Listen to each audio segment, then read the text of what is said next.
पूरी दुनिया को कोरोना वायरस अपनी चपेट में ले चुका है। बात करें भारत की तो यहाँ कोरोना के मामले 10 लाख के पार हो चले हैं। लेकिन यहाँ पर यह भी कहा जा रहा है कि भारत कोरोना पर विजय प्राप्त कर रहा है, वह जीत के करीब है। आखिर ऐसा क्यों कहा जा रहा है, ये हम आपको बताते हैं। गुरुवार को देश में कोरोना संक्रमितों की संख्या 10 लाख के पार हो गई। लेकिन एक राहत की बात यह है कि हमारे देश में लोग तेज़ी से स्वस्थ भी हो रहे हैं।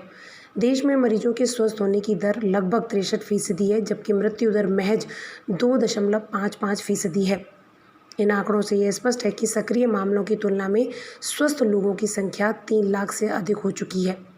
इससे यह साफ है कि देश में अब तक कोरोना के जितने मरीज आए हैं, उनमें से आधे से अधिक पूरी तरीके से बीमारी से निजात पा चुके हैं। स्वास्थ्य मंत्री डॉक्टर हर्षवर्धन ने ट्वीट करके ये जानकारी दी। उन्होंने कहा कि देश में अब कोरोना वायरस रिकवरी रेट 63.25% हो चुकी है।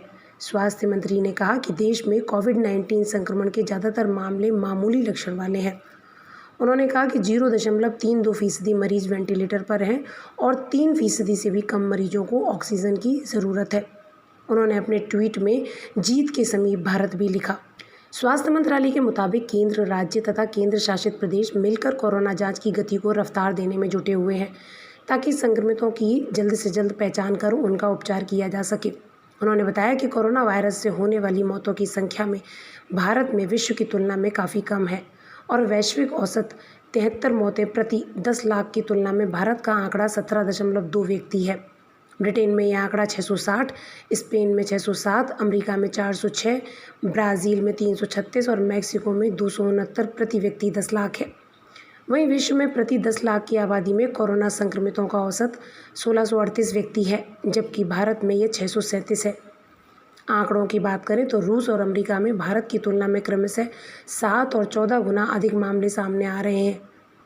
रूस में 5028 प्रति 10 लाख, अमेरिका में 9746 मामले प्रति 10 लाख मामले सामने आ रहे हैं।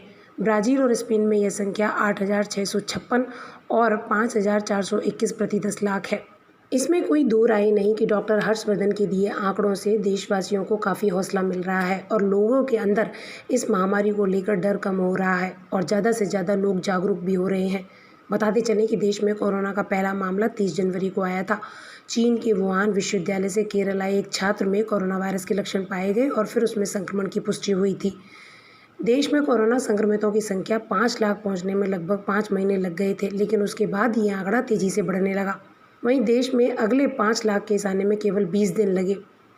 वहीं सिर्फ 5 महीने और 16 दिन में भारत में कोरोना मरीजों की संख्या 10 लाख तक पहुंच गई। अब सरकार इसके नियंत्रण पर बहुत तेज़ी से काम कर रही है। वैक्सीन से लेकर दवाइयों पर शोध भी शुरू हो गया है। पूरी दुनिया की निगाहें वैक्सीन को लेकर भी भारत पर टिकी हुई हैं। टेस्टिंग के मामले में भी हम काफ़ी अच्छी कोशिश कर रहे हैं। व्हाइट हाउस ने भी इस बात को स्वीकारा है।